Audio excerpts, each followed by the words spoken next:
అందరికీ నమస్కారం. కథా అంశము సమస్య లేని మనిషి. ఒక గురువు శిష్యుడు వాళ్ళిద్దరూ కలిసి పర్యటన చేస్తూ జనాలు చెప్తున్న సమస్యలను విని బాధపడి సమస్య లేని మనిషి ఎవరన్నా ఉన్నారా లేదా అనేది శోధన చేస్తారు. కాబట్టి సమస్య లేని మనిషి ఎవరు అనే విషయం గురించి దాంట్లో కథా అంశంగా ఉంది. అందరూ విని ఆనందించండి. ఆ అంశం ఏంది అనేది విని తెలుసుకునే ప్రయత్నం చేద్దాం.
అందరికీ భజన భక్తులకు అందరికీ పాదాలకు నమస్కారం చేస్తూ మన ఉన్న గురువులకు సద్గురువులకు అందరికీ పాదాలకు మా శిరసాష్టాంగ నమస్కారం చెప్తూ మనం ఒక చిన్న గురు శిష్యుల ఇది నడిచిన కథని గురు శిష్యుల కథ చెప్పబోతున్నాము. ఏమైనా అప్పు తప్పులు ఉంటే కొద్దిగా క్షమించాలని కోరుకుంటున్నాము.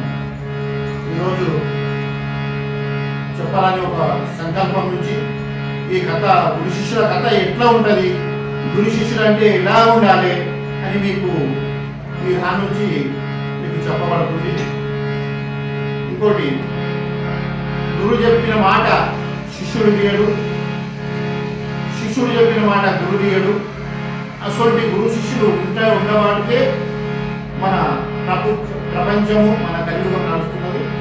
కాకపోతే ఎట్లున్నారంటే ఇప్పుడు గురు శిష్యుల కథ ఇక ఊళ్ళకి వెళ్తుంటారు. ఇక వాళ్ళు ఊరు ప్రయాణం దేనికే ఏ శిష్య మనము కొద్దిగా ఊళ్ళకి పోయేస్తాం మరి ఎట్లా పోయేస్తామనంటే, గురుగారు మీరు మీ మాటలు మీరు అంటే మీ మాట నేను తీసేది నలుగురు కాదు వెళ్దామని. ఇక అప్పుడు వెళ్ళింది. ఇక ఏమని వెళ్ళిండ్రు ఇలా చూసుకో.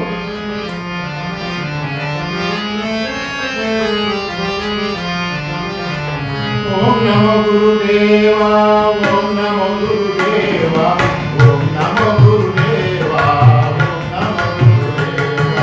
ఓం నమో గురుదేవా, ఓం నమో గురుదేవా, ఓం నమో గురుదేవా, ఓం నమో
ఏమైందంటే ప్రతి ఇంటికి చూసుకుంటా నిఘా చేసుకుంటూ వేరు ప్రతి ఒక్క ఇంట్లో మానవునికి ఒక్కొక్క సమస్యలే ఉన్నాయి. ప్రతి మానవునికి ఒక్కొక్క సమస్యలే. ఏమేమి సమస్యలు అంటే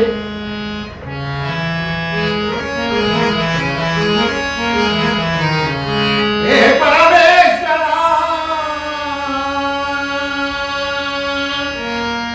జగదీశ్వర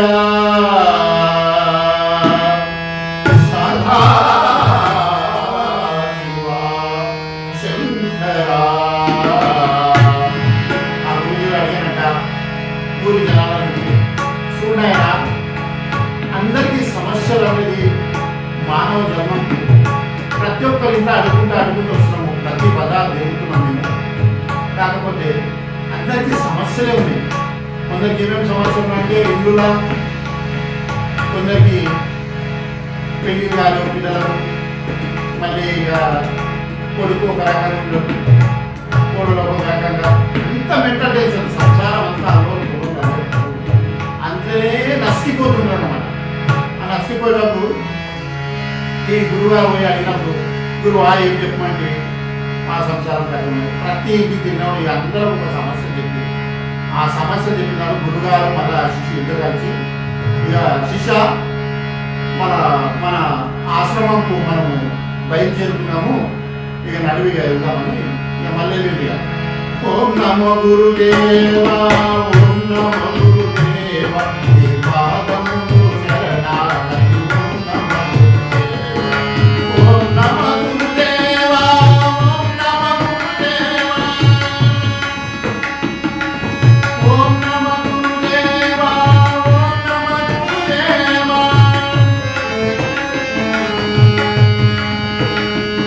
ఈ పాదము శరణాగతి ఓం నమో గురుదేవా ఈ పాదము శరణాగతి ఓం నమో గురుదేవా ఓం నమో గురుదేవా ఓం నమో గురుదేవా ఈ పాదము శరణాగతి ఓం నమో గురుదేవా.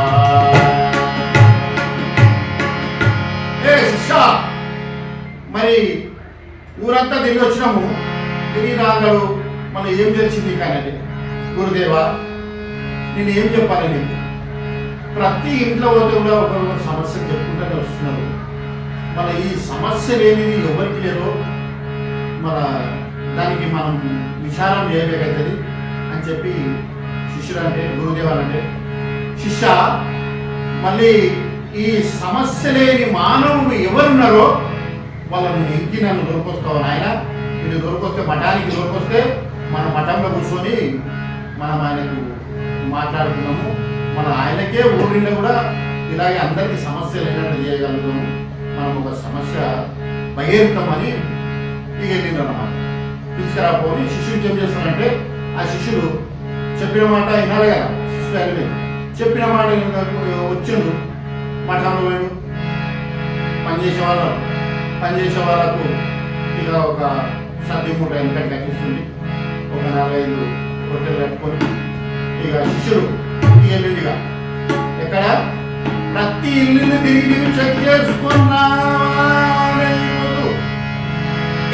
ఈ సమస్య లేని మనిషి నాకు ఇప్పుడు పరిష్కారం కావాలని గురుజీ శిష్యుడికి ఆజ్ఞ పెడతాడు. శిష్యుడు అంటే గురువా నీకు నాకు ఎక్కువ వచ్చింది నాకు, ఇక నేను కూడా వెళ్తా, ప్రతి ఇంటికి వెళ్తా, వెళ్ళిన తర్వాత అడుగుకుంటూనే వెళ్తాను నేను. ఇప్పుడు వెనకకి రాజకీయ నాయకులు వస్తారు, ఎలక్షన్ వచ్చినప్పుడు ఓట్లు వచ్చినప్పుడు వాళ్ళు వచ్చి ఏమంటారంటే అబ్బా మీరు మీ గల్లీలో బోరింగ్ బాగున్నాయా, లైట్లు బాగున్నాయా, కరెంటు బాగున్నదా, మనకు అవసరం ఓటు అవసరం ఉంటుంది. వాళ్ళు అప్పుడు వచ్చిండ్రు వాళ్ళు అడుగుతారు రాజకీయ నాయకులు. ఎందుకంటే ఈ గురు శిష్యుడు అట్లా కాదు. గురు నమ్మకము ఊరి మీద నమ్మకంతో సమస్య లేని మనిషి చూడాలని ఒక గురు ఆశపడేందుకు అప్పుడు శిష్యుడు వెళ్తూ ఉంటాడు. ఇక రొట్టె కట్టాడు అప్పుడు అతను ఏమని వెళ్తుంటా అంటే ఓం నమ గురుదేవా ఓం నమ గురుదేవా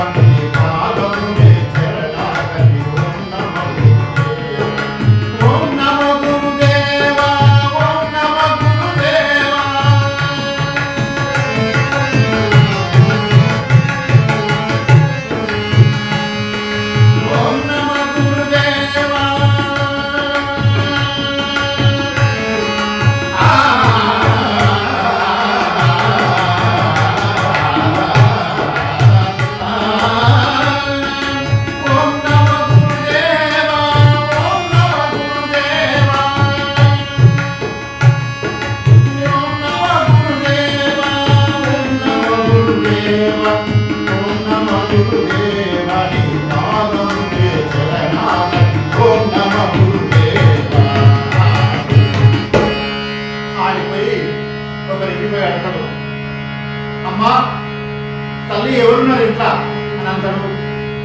నాయన ఏం చెప్పాలి?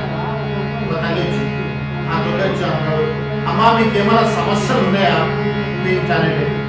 ఏం చేద్దాం కొడుక, అప్పులైనవి, పంట కాలేదు, పిల్లగాని పెళ్లి ఉన్నది, పిల్లని ఇస్తలేరు అని ఈ సమస్యలో బట్టే మేము కొడుకున్నాము.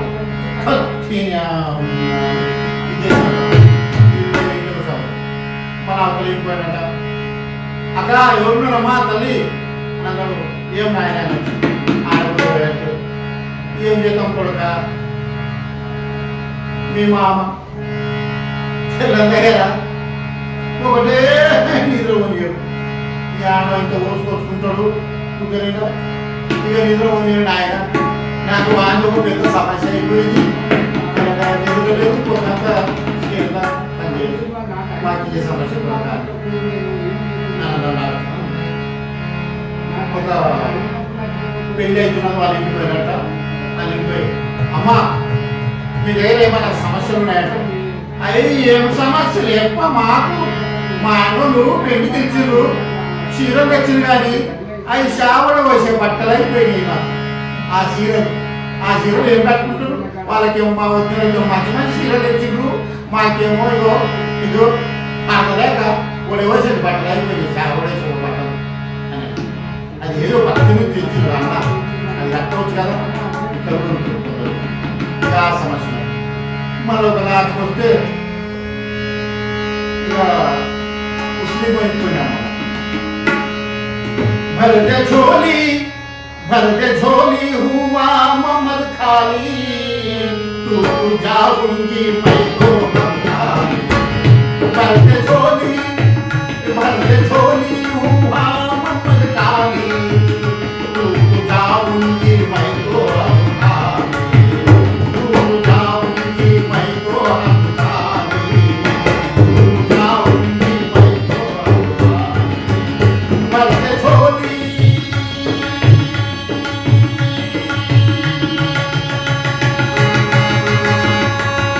झोली हुआ ममद खाली, तू जाऊंगी मैं तो अब खाली।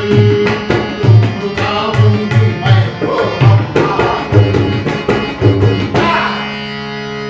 अपने माने नानी माँ क्या करनी चाहिए ना? क्या हो बेटा? मैंने क्या हो बेटा? तुम्हारे कहने कुछ तो प्रॉब्लम है क्या? कुछ तो समस्या है क्या तुम्हारा? क्या करेंगे अम्मा? शादी को बुलाए, हमारे बाहर बैठा के दो डलिया डाली, तुम्हारा को अंदर बैठा के चार डलिया क्या करेंगे? क्या करेंगे? అని వాళ్ళ సమస్య వేరే. ప్రతి సమస్య వేరే. శిష్యుకు షాలైపోయింది. ఇక తిరిగి తిరిగిండు.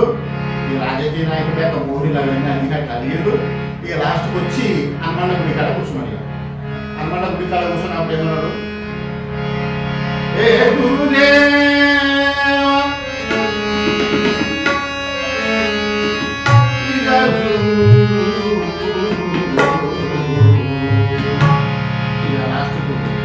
ఎక్కడ తగ్గి శిశువుకి పోతాక ఊరు బయట హనుమాన్ గుడి వచ్చి కూర్చున్నాడు. ఆ కూర్చున్న తర్వాత ఇక అప్పుడు ఎంతసేపు ఏమైందంటే ఆయన విచారణ చేసుకుంటున్నారు. అక్కడికి వెళ్ళి ఒక మనిషి చనిపోయాడు. ఆయనకు అంత్య సంస్కారం దేనికే అక్కడ డబ్బులు బ్యాండ్లు ఏళ్ళు మొత్తం తాగి గుంట్లాడుకుంటూ ఎగరాడుకుంటూ వాళ్ళ రాజకీయం మాట్లాడు. ఇక రాన్నాడు. ఇక యాక్చువల్లీ ఆడ కూర్చున్నాడు. నాయన జట్రా అదొక మాట ఉన్నది, మీరు మందిస్తారని శిష్యురాలి అనంతరం వాళ్ళు ఏమన్నారంటే, చూడు మళ్ళీ నువ్వు ఎక్కడికి వచ్చినామో మాకు తెలియదు.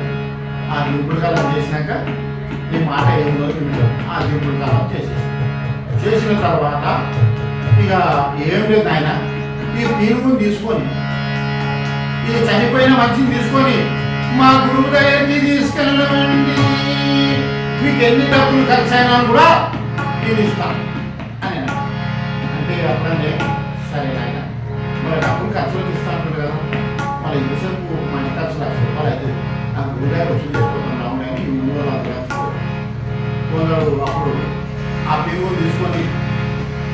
తెలియరాడు ఏమని ఓం నమో గురుదేవా ఓం నమో గురుదేవా నీ పాదములే శరణాగతి ఓం నమో గురుదేవా ఓం నమో గురుదేవా ఓం నమో గురుదేవా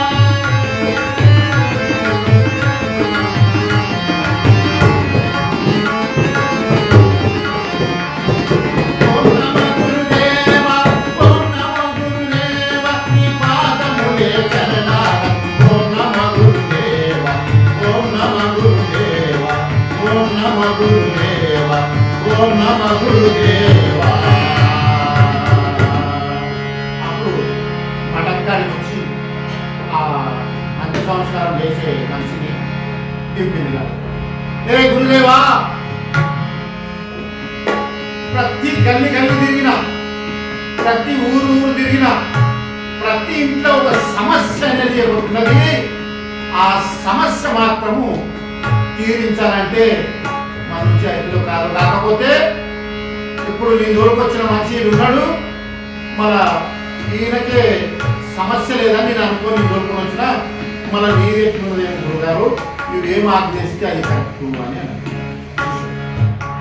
అప్పుడు గురువు ఆలోచన చేశారంట అందరూ కరెక్ట్ ఇప్పుడు ఇంకెట్లా చేయాలని చెప్పి ఇగో శిష్యుడు అనేనంటే అప్పుడు ఏ గురుదేవా అందరికీ చింతలు ఉన్నాయి అందరికీ మానవుకి కష్టాలే ఉన్నాయి ప్రతి ఇంట్లో ఒక సమస్య ఉన్నది ఆ సమస్యను ఒక గురు ధ్యానం లోపల దానికి కొంత దూరం చేసుకుంటే దూరం అయిపోతుందని దానికి ఒక భావన ఉన్నదని నీకు నేను ముందర పెడుతున్నా ఈ మనిషిని తెచ్చాను హలాల శిష్య అనమాట హలాల శిష్య అంటే ఏం చేయాలి గురుదేవ అంటే ప్రతి మానవుకి కరెంటు బిల్లు అవసరం ప్రతి ఇంట్లో పత్యం అవసరం పిల్లలకు పెళ్లి కాకుండా ఒక కుజం కొడుకు తప్పులు చేస్తే ఒక కుజం మంచి సమాజంలో మంచిగా బతుకుతుంటే కూడా మళ్ళీ ఒక కుజం ఇట్లా కొన్ని రకాలుగా అందరి సమస్యలు ఉన్నాయి గురుదేవా మన సమస్య లేనుడు అంటే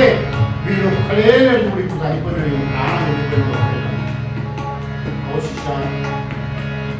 ఈ ప్రాణం ఉన్నంత వరకు సమస్యలు ఉండేవి ఈ సమస్యలు తీర్చుకోవాలంటే ఒక గురు సన్నిధిలో ఒక గురు భక్తిలో కూడా నడిస్తే ఆ సమస్యలు కొద్దిగా దూరం అయింది కానీ ఇక ఇప్పుడు తెచ్చిన ఆయనకు ఈయన కరెంటు బిల్లు కట్టుండేది మద్యం తెచ్చుండేది ఒక పిల్లలకి ఇచ్చేస్తుండేది ఏం లేదు ఆరాం రెస్ట్ ఇంకో 2 గంటలు ఉంటాడు ఇప్పుడు నీ దగ్గర ఆంజలిగా పోతాడు వెళ్ళిపోతాడు ఆయనకేం లేకపోతాడు గురుదేవా మళ్ళీ నేను వచ్చిన మనసు ఎట్లున్నది శవాస్త్ర గురు అన్న శవాస్త్ర శిష్య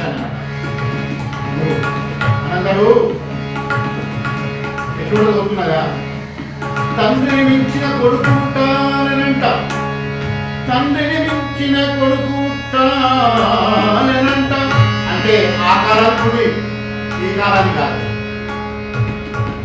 తండ్రి 8 ఎకరాలు ఉంటే కొడుకు 4 ఎకరాలు అంటారు ఈ కాలం ఎప్పుడు వచ్చింది అప్పుడు ఎట్లుందంటే తండ్రి 8 ఎకరాలు సంపాదిస్తుంటే కొడుకు 16 ఎకరాలు సంపాదిస్తే అప్పుడు తండ్రి ఆనందపడుతుండేనంట తండ్రి దానికి ఇప్పుడు మళ్ళా ఎడ్సికి గురువుని మించిన శిష్యుడు ఉంటారనంట గురువుడు మించిన శిష్యుడు దొరకాలంట అప్పుడు గురువుకి ఆనందం అంటే ఎందుకంటే గురుడు ఖాళీ చెప్పితోనిచ్చింది అతనికి శిష్యునికి అతని సమస్య లేని మనిషిని తీసుకున్నామంటే కరెక్ట్ దానికి సమాధానమైన మనిషిని తెచ్చి చూపెట్టాడు అప్పుడు ఈ కథ సర్వంశం అనుకొచ్చింది అప్పుడు ఈ కథ ముగింపుకి వచ్చింది ఇక ఎక్కువ టైం తీసుకుంటే కూడా మీకు కూడా బాగా ఉంటుంది కాకపోతే లాస్ట్ అండ్ ఫైనల్ ఇలా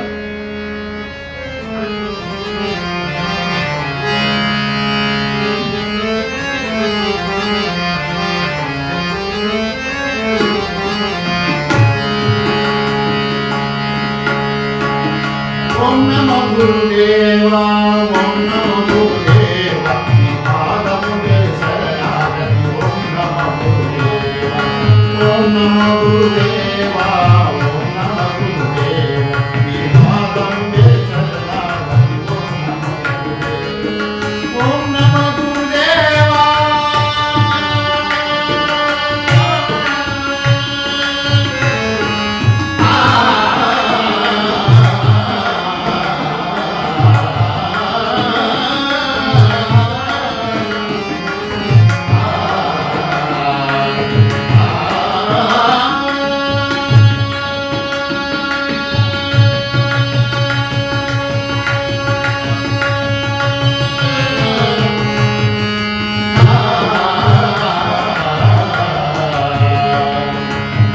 నమో గురుదేవ ఓం నమో గురుదేవ ఓం నమో గురుదేవ ఓం నమో గురుదేవ ఓం నమో గురుదేవ ఓం నమో గురుదేవ. అందరికీ శరణార్థి. మీ పాదాలకు ఏమైనా తప్పుగా ఉంటే క్షమించాలని మేము కోరుకుంటున్నాం. మేము ఒక చిన్న కళాకారం, అంటే చిన్నదాని ముందర ఎంత చిన్నగా ఉంటుందో అంత చిన్న కళాకారం. మేమేమంత గొప్ప జ్ఞానవంతులు విన్నాం. కాకపోతే మీరు తెలుసుకొని ఏమి అన్యాయ భావించకుండా తప్పుగా భావించండి. ఒక సమస్య అనేది ఎట్లుంటుందని ఒక గురు శిష్యుల కథ రూపంగా మీరే స్వయంగా రాసి దీనికి మేము ముందర పెట్టబోతున్నా. ఏమైనా తప్పు అడకదొడకలు ఉంటే క్షమించాలని నేను కోరుకుంటున్నా. మీ అందరి పాదాలకు శరణ